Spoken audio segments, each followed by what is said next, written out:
Ya, halo pemirsa, apa kabar Anda hari ini? Kembali berjumpa bersama saya, Prasetyo Wibowo dalam program Market Review yang akan mengupas isu-isu yang menjadi penggerak ekonomi Indonesia.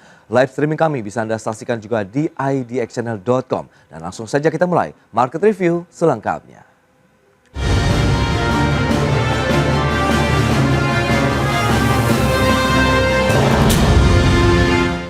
Ya, neraca perdagangan Indonesia kembali mencetak surplus di bulan Januari 2025 sebesar 3,45 miliar dolar Amerika Serikat. Meski mencetak surplus selama 57 bulan secara beruntun, namun surplus neraca perdagangan masih dibayangi dengan penurunan kinerja ekspor dan juga impor secara bulanan.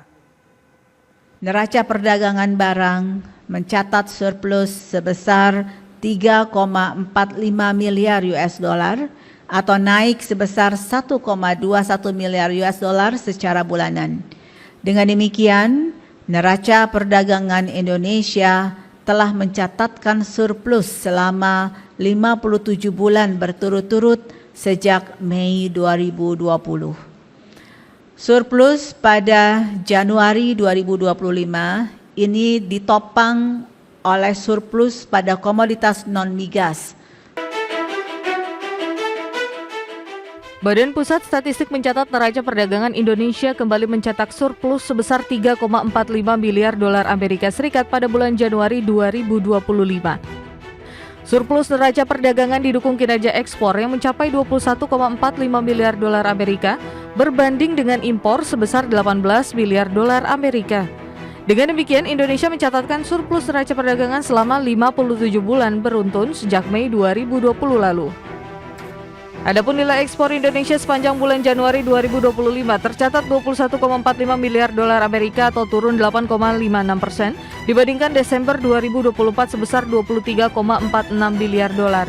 Namun nilai ekspor secara tahunan masih positif naik 4,68% dibanding Januari 2024 sebesar 20,49 miliar dolar.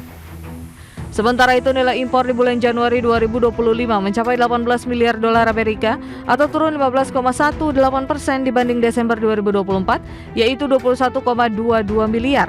Sedangkan jika dibandingkan Januari 2024 atau year on year, kinerja impor juga turun sebesar 2,67%. Jakarta, Tim Liputan IDX Channel. Ya, terima kasih dan langsung saja kita akan sampaikan terkait dengan data kinerja surplus neraca perdagangan pemirsa seperti yang bisa Anda saksikan di layar televisi Anda.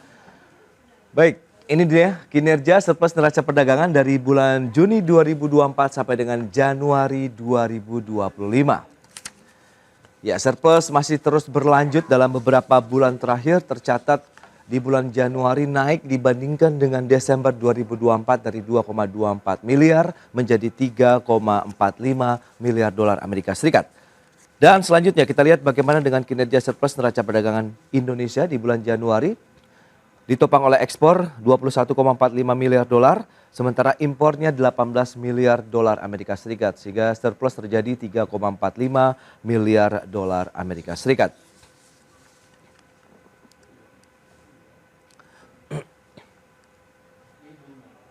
Ya, pemirsa, untuk membahas tema kita kali ini, Januari 2025 neraca perdagangan kembali cetak surplus. Kita sudah tersambung melalui Zoom bersama dengan Bapak Roni Sasmita.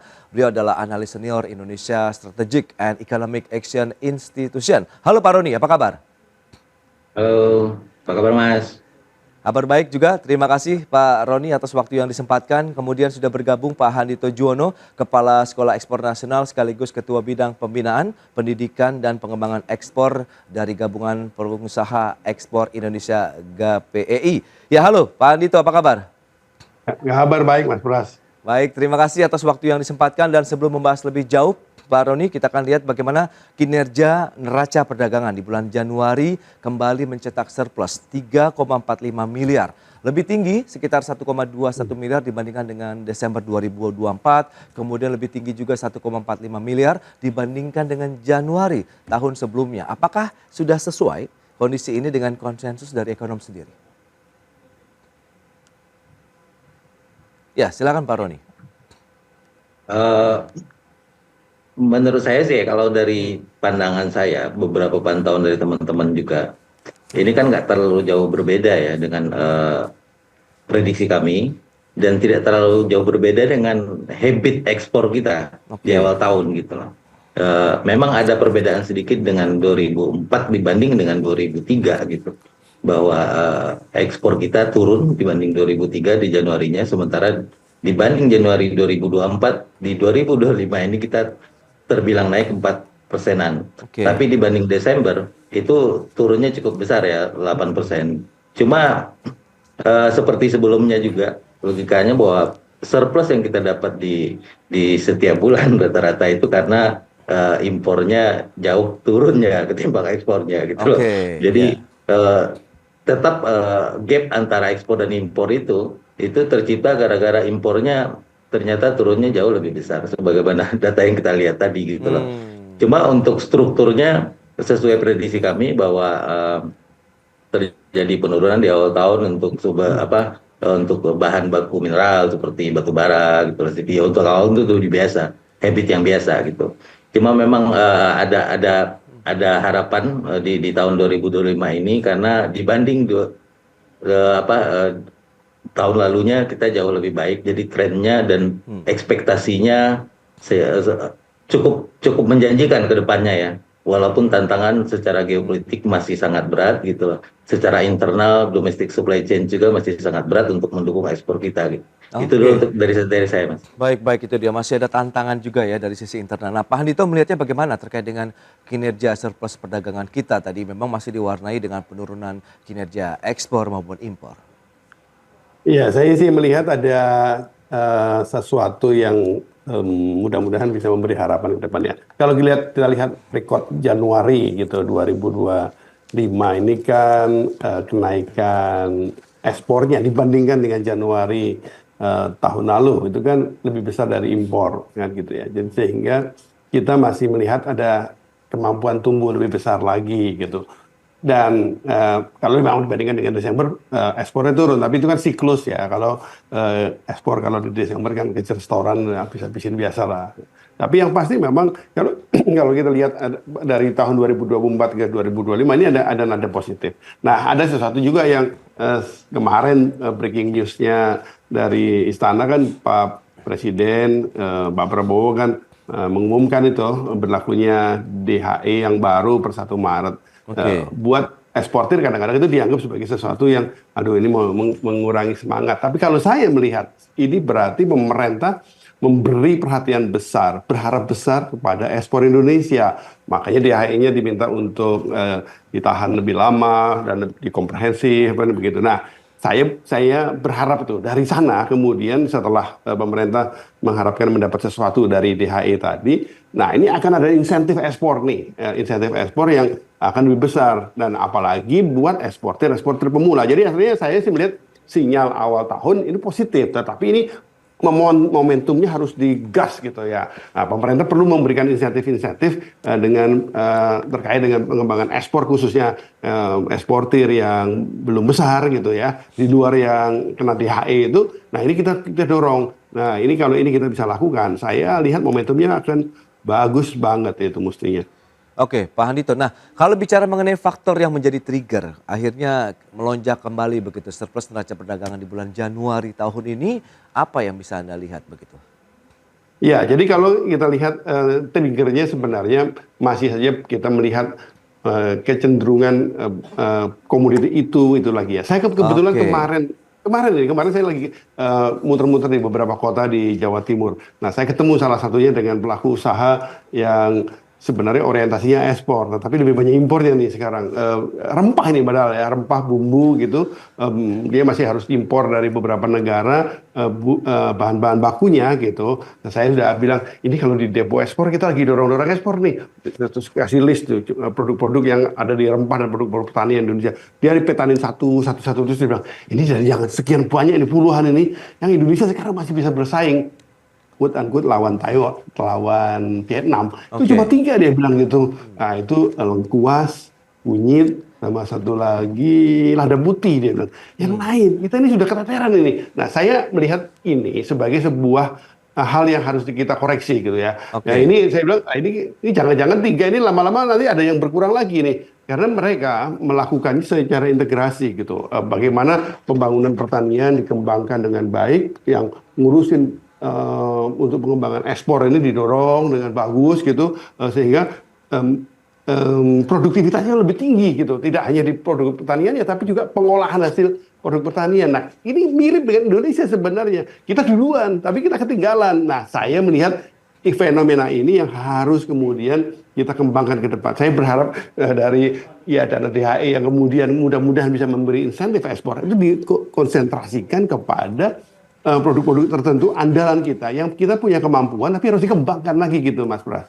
Baik Pak Handito. Nah, Pak Roni, lantas kalau kita bicara mengenai penopang surplus kita, ekspor Januari 2025 mencapai 21,45 miliar dolar, turun Pak, 8,56% dibandingkan dengan Desember 2024 atau secara month on month. Kemudian dibandingkan dengan Januari tadi justru mengalami kenaikan ini, 4,68%. Nah, realisasi kinerja ekspor ini apakah juga masih terkendala dengan kondisi geopolitik, kemudian ada juga perang tarif di global begitu, Pak Roni?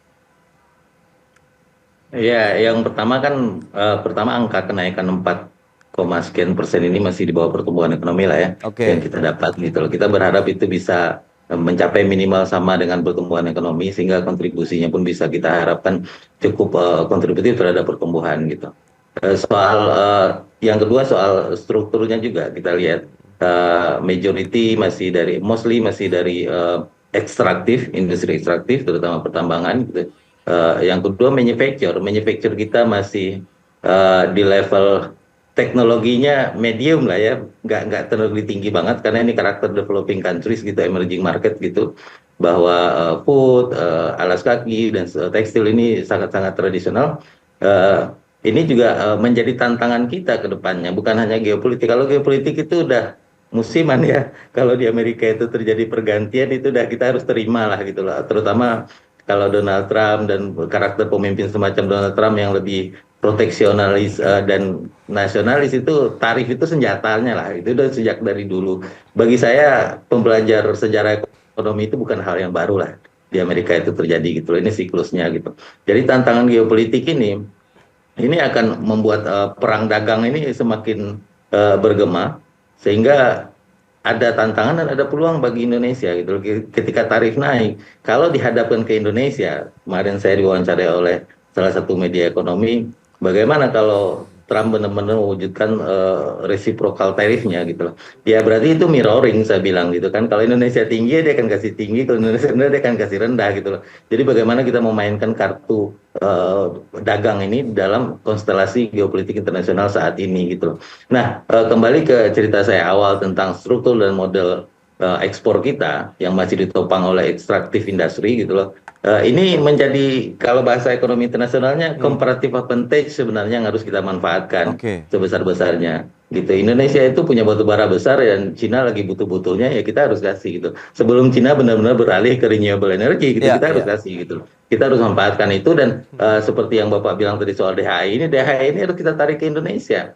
Jadi jangan taruh di luar gitu loh. Ini pertama bagus untuk kurs rupiah kita, yang kedua memang bisa digunakan untuk belanja modal sebanyak-banyaknya gitu. Kita tidak perlu minjam IMF dan lain-lain untuk mendapatkan dana untuk beli barang modal gitu.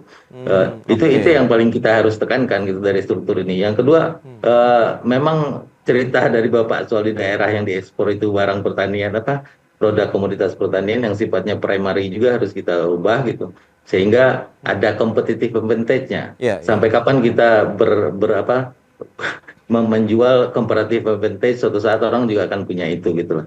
Jadi kita harus merubah, meniru Vietnam, bahwa barang primary commodities ini harus kita downstreaming, harus kita hilirisasi dengan berbagai macam kriteria dan kesesuaian dengan daerah kita, sehingga kita bisa mendapatkan pasar di level global gitu loh. Jadi geopolitik ini saya pikir ini akan kita hadapi, dan kita pernah menghadapi 4 tahun di eranya Donald Trump, dan kita ketar-ketir gitu loh di situ. Dan sekarang kita udah mulai terbiasa. Saya pikir perkembangan yang kita dapat di Januari ini harus kita pertahankan trennya. Pertama tren surplusnya, yang kedua itu tren apa yang kita ekspor itu harus kita pelan-pelan kita rubah. Yang pertama kita manfaatkan comparative advantage kita, ya orang lagi butuh batu bara, lagi butuh CPO, ya habis-habisin lah, kita nggak apa-apa lah. Tapi dana yang kita dapatkan itu kita bangun, kita gunakan Oke. untuk membangun industri dalam negeri yang jauh lebih baik lagi dengan Itu domestic dia. supply chain yang sangat suportif gitu. Peningkatan Itu kira-kira, Mas. ekspor untuk bisa mendukung lagi geliat aktivitas ekonomi di dalam negeri begitu ya. Sementara kita tahu nilai ekspor non migas yang menjadi andalan eksportasi juga di Januari ini turun 6,96% dibandingkan dengan Desember 2024. Nah, kita akan lihat seperti apa nanti kontribusinya juga terkait dengan pertumbuhan ekonomi. Kita bahas nanti di segmen berikutnya, dan pemirsa tetaplah bersama kami.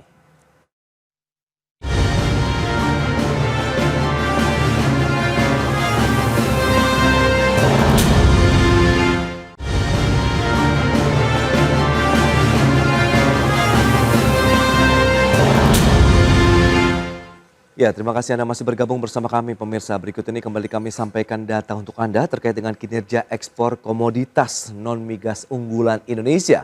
Data per Januari 2025. Ya, ini dia ekspor komoditas non-migas kita. Ada batu bara, besi dan baja, kemudian CPO dan turunannya. Batu bara kita lihat di Januari nilainya mencapai 2,17 miliar dolar Amerika Serikat, namun turun secara bulanan minus 19,33%. Demikian juga year on year-nya juga melemah hampir 10%. Sementara besi dan baja nilai ekspornya mencapai 2,12 miliar, turun juga secara bulanan 10,41%, sementara tahunannya minus 7,63%. Adapun untuk produk CPO dan turunannya, nilai ekspor di Januari 2025 mencapai 1,44 miliar dolar, tapi pelemahannya cukup dalam ini, month on month-nya 24,1%, sementara tahunannya minus 16,68%. Dan berikutnya kita lihat untuk impor komoditas non-migas unggulan, ada mesin, peralatan mekanis, kemudian mesin peralatan elektrik, dan plastik dan barang dari plastik. Itu dia untuk masing-masing nilai impornya. Kita lihat 2,59 miliar, pelemahan secara bulanan minus 15%, kemudian mesin peralatan elektrik kinerjanya secara bulanan minus 0,87%, sementara nilai impornya 2,26 miliar dolar Amerika. Plastik dan barang plastik secara bulanan justru mengalami kenaikan 0,76%, tapi tahunannya juga masih negatif 0,71%. Dan itu dia beberapa data terkait dengan negara penyumbang. Berikutnya kita lihat untuk surplus Indonesia di bulan Januari ada Amerika Serikat, India, dan Filipina.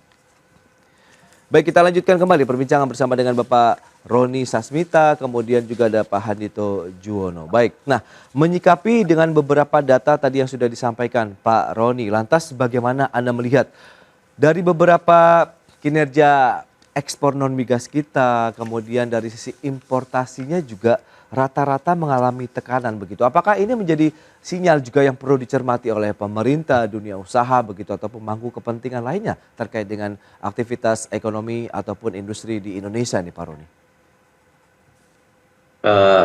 Pertama kita masuk ke bahan bakar mineral, itu batu bara kan. Oke. Habitnya memang di awal tahun tidak terlalu besar, yang pertama.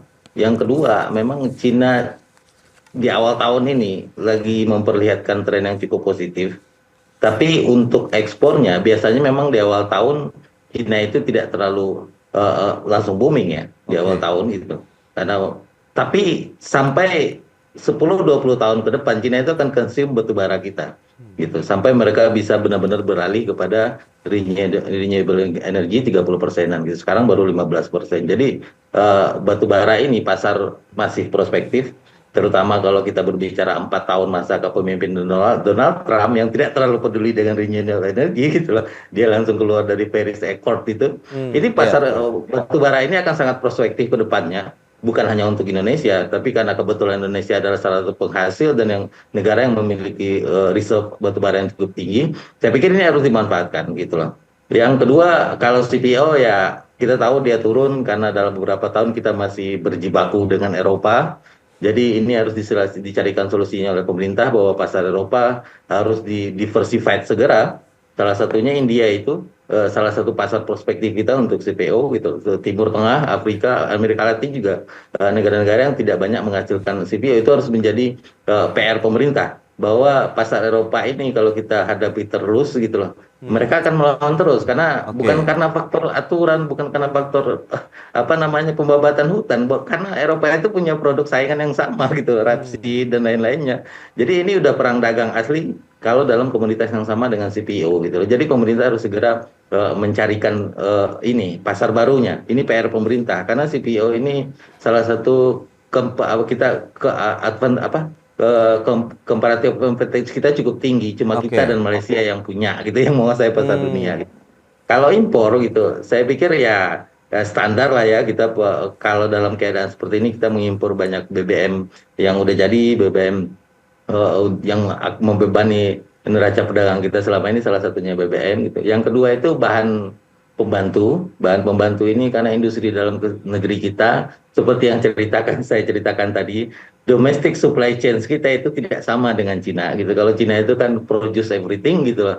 Tuhan menciptakan bumi ini, sisanya Cina yang menciptakan gitu loh. Mereka punya domestic supply chain yang sangat kuat. Kalau kita, industri kita sangat bergantung kepada impor, terutama Oke. impor bahan setengah jadi, bahan penolong kalau bahasa BPS-nya gitu. Mau bahan baku kita punya, tapi kita masih butuh alat bantunya seperti bahan penolong dari luar, itu cukup besar gitu untuk industri kita. Sehingga gambaran penurunan impor ini itu bisa menjadi representasi bahwa industri dalam negeri kita, terutama industri manufacture, agak terancam terkontraksi.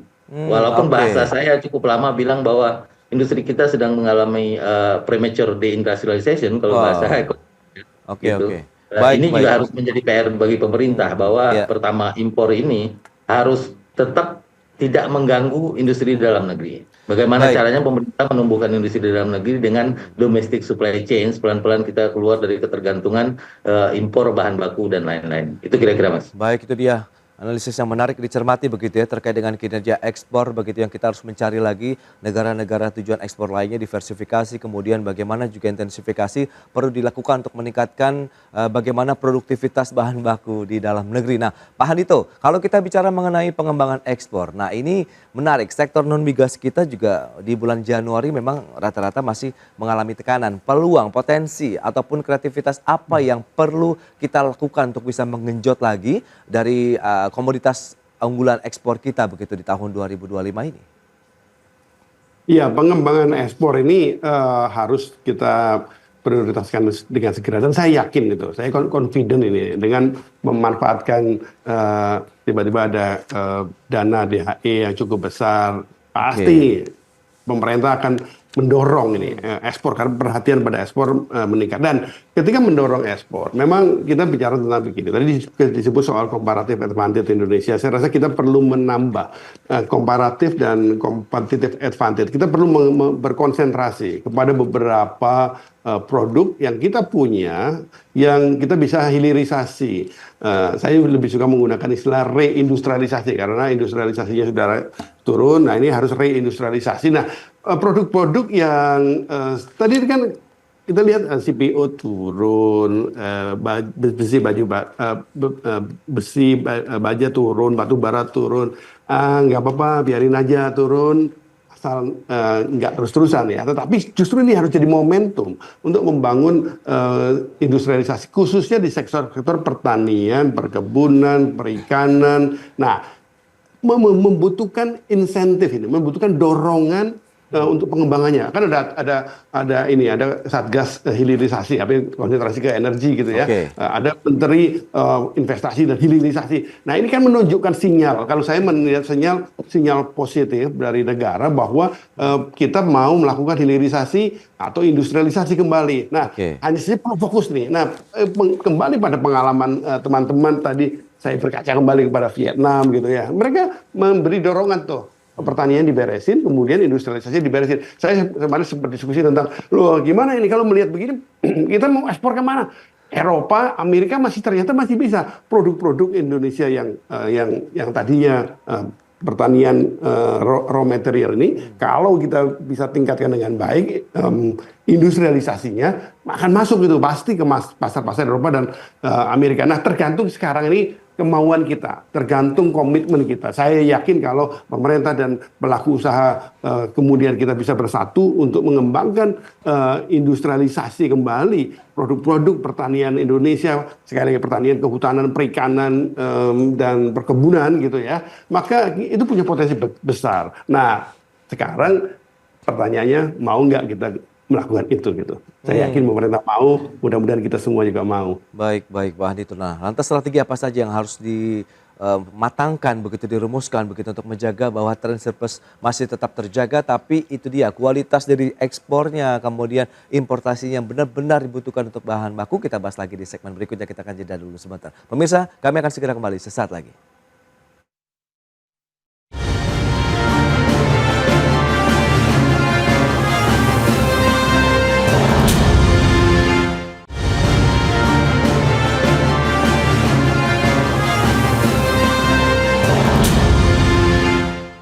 Ya, Anda masih menyaksikan Market Review pemirsa, dan kita lanjutkan kembali perbincangan bersama dengan Bapak Handito Juwono, kemudian juga ada Pak Roni Sasmita. Baik, nah Pak Roni, kalau kita bicara mengenai strategi yang harus dilakukan oleh pemerintah guna menjaga kinerja ekspor tetap positif, kemudian berkualitas dari sisi eksportasinya, kemudian bisa meningkatkan lagi dari sisi pendapatan dalam negeri, kemudian bisa mendorong juga laju geliat aktivitas industri di dalam negeri, Pak Roni.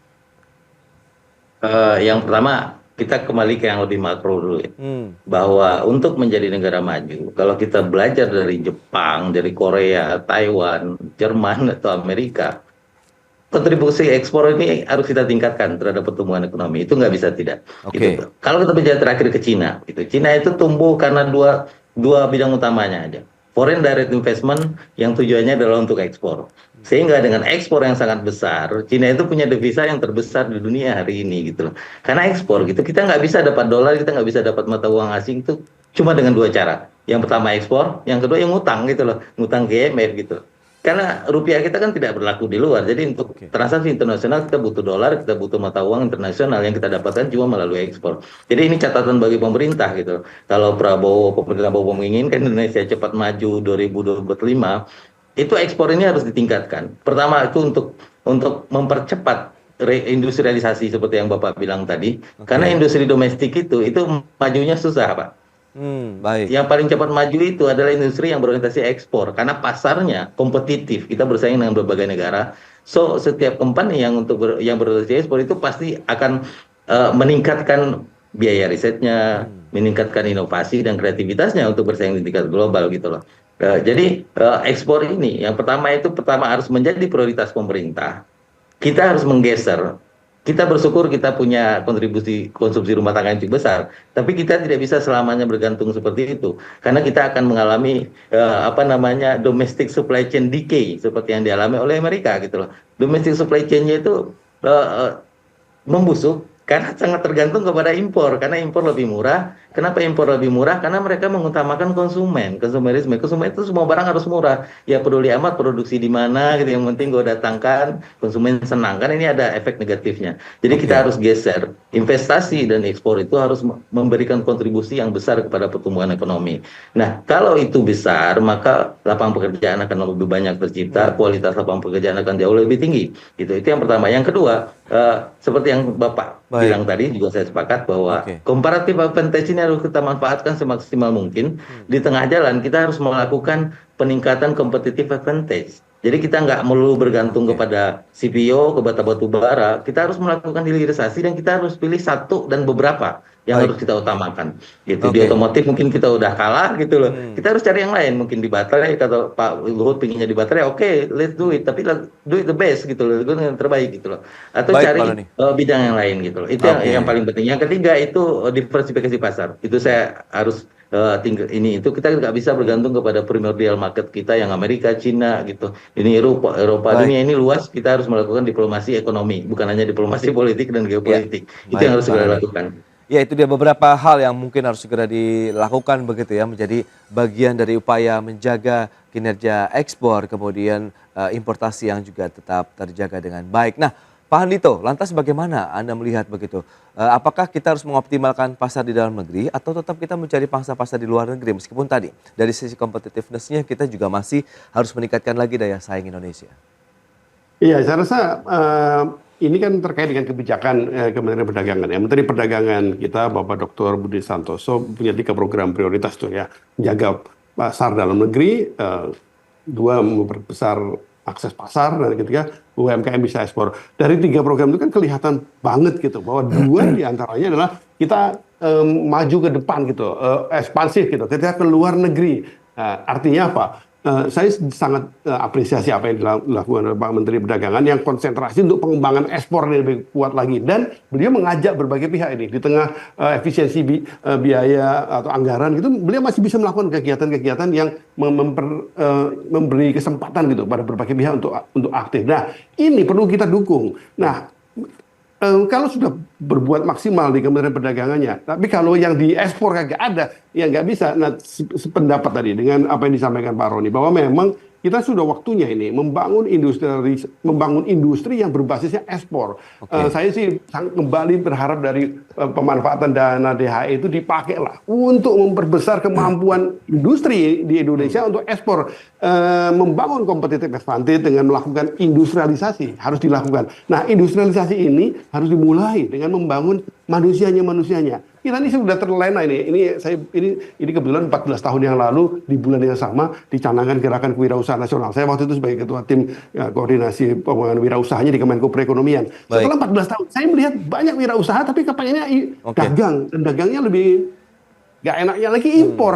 Nah, ini kita harus rubah ini. Kita perlu cetak industriawan baru yang kemudian saya rasa pemerintah yakin saya mau untuk memfasilitasi supaya mereka berorientasi pasar ekspor. Jadi kita perlu bangun pelaku usaha industri baru yang orientasi pasar ekspor gitu. Yes, itu dia beberapa poin yang perlu dilakukan begitu, bahwa menciptakan entrepreneurship baru, entrepreneur Indonesia yang masih muda-muda, yang masih bersemangat juga untuk membangun negeri ini melalui bidang usaha begitu di Indonesia. Baik, Pak Andito, Pak Roni, terima kasih banyak atas update informasi dan juga analisis yang disampaikan kepada pemirsa pada hari ini. Selamat melanjutkan aktivitas Anda kembali. Salam sehat, sampai berjumpa kembali. Salam sehat, terima kasih. Ya, pemirsa, jangan beranjak dari tempat Anda karena sesaat lagi kami masih akan kembali dengan tema menarik lainnya terkait dengan 100% devisa hasil ekspor wajib disimpan di dalam negeri selama 12 bulan.